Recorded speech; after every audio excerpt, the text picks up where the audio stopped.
Hi Cedar Park homeowners and buyers. In this video I'm going to review the most recent Cedar Park real estate housing market statistics and talk about what we're seeing in the market right now and what that means to you as a buyer or seller of Cedar Park real estate. I'm Eric Peterson, the owner of Kopa Real Estate and a Cedar Park homeowner. So first, let's review the Cedar Park real estate housing market statistics for April 2022. The number of homes sold overall was down 31% compared to April of 2021. Homes sold on average for $293 per square foot. That was up 28% over last year. The average sales price increased 24% to $683,195, and the median sales price was up 18% to $619,970. So the lowest priced home sold was in La Costa on Lakeline condos for $355,500, and the highest priced home sold was in the Ranch at Brushy Creek for $1,495,000. And this year there were 13 homes that sold for over $1 million compared to only one home over $1 million last April.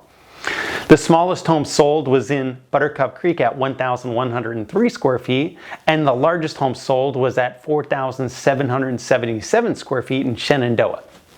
Home that sold for the lowest dollars per square foot, that was in Forest Oaks at $178 per square foot, and the home that sold for the highest dollars per square foot was in Breakaway at $460 per square foot.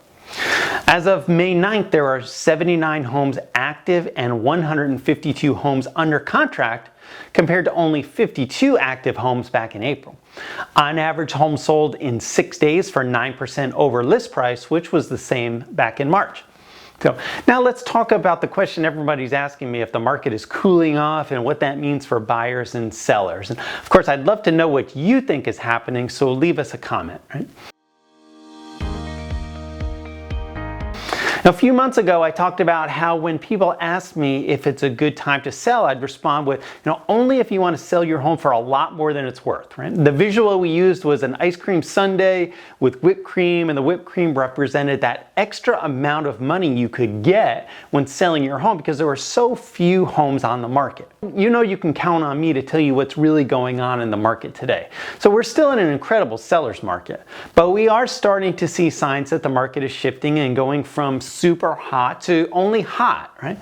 Home sellers are typically 3 to 6 months behind the market. So if you're planning to sell a home, it's important you pay attention to what's really going on and not just focus on recent sales prices, the homes that went under contract when interest rates were still 3%. Of course, for more insights, plan to attend one of our upcoming free online home selling workshops. You can sign up at kopaworkshop.com. So here are some of my thoughts about what a shifting market will mean. And first is that different sellers will have different experiences. And I expect the homes that are in high demand, those special properties, they're going to remain that way. Other sellers with the type of homes I previously wrote about, whose homes typically would sell at a discount and could have sold at the top of the market when the inventory of homes was lower, those sellers may see lower prices going forward. For example, there's a home I sold back in March that was originally listed for $790,000 and wound up selling for $830,000. And this home is on the 9th worst lot in the zip code. Now I keep track of this because I've already sold the number 2, 4, 7, and 8th worst lots, right? So at the time, it sold for a great price because there was nothing else to buy in the neighborhood. And today there are 3 nicer homes on much better lots for sale for only $800,000. So if we put that home on the market today, I expect it would sell for less than $800,000. So when people ask me if we're in a bubble, I always ask what that means. So this is an interesting situation because for that specific seller, if they'd held off listing until now, the market would feel very much like there was a bubble that popped, right? So those homes that we were recommending selling, particularly the ones with bad floor plans or maybe bad lots, you may want to consider selling your home, putting it on the market sooner than later, right? Next is pay attention to the active listings and the days on the market. So what we're seeing is the active number of listings has increased compared to earlier in the year. And this is a chart of the active listings in Cedar Park. You can see the 7-day average as of May 6th was 67. And it's not surprising to see the 7-day increase at this time of the year.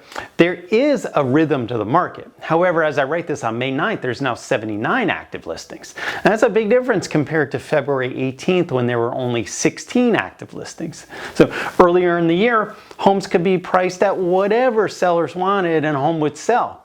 And sellers could take the attitude that there was nothing else to buy. So of course that's changed, and sellers will have to take a different approach in this market. So as a seller, you have to understand that psychologically, because you may have a different experience than a friend who put their home on the market back in February. Next is interest rates and fewer buyers, right? So earlier in the year, there was a mad rush for buyers to get under contract before interest rates went up. Some experts were predicting that would cause fewer buyers later in the year, and that appears to be what may be happening. And we're now experiencing the double whammy of fewer buyers than earlier in the year, combined with mortgage rates in the mid 5% range, which is much higher than experts were predicting rates would increase to this year. The reality is there's fewer buyers who can qualify for your home compared to 2 months ago. So I've been very careful not to tell anyone to hold off putting your home on the market, because this is a possibility, right? What I've been telling everybody is, if you want 10 offers for your home, you need to be on the market when there are 10 buyers for your home. And that may not be the case anymore. So of course, do you want me to tell you the truth or what you want to hear, right? So all this may not be the news that you want to hear. There may even be some sellers that won't hire me because I want to give you the information you need to be successful and not just tell you what you want to hear. Of course, regardless of market conditions, I believe we give you the best chance of success. So if you're planning to sell, call, text me directly at 512-791-7473, or if it's more convenient, you can schedule a time with my online calendar at kopaseller.com. So what about buyers, right? So for buyers, this means for the first time in 2 years, you may have less competition for homes. You may be able to buy a house without multiple offers, right? You may also see more homes coming back on the market from other buyers who went under contract, but they can no longer afford the home due to higher interest rates. And so that means this is not the time to give up, because by no means am I expecting there to be any crash in the market.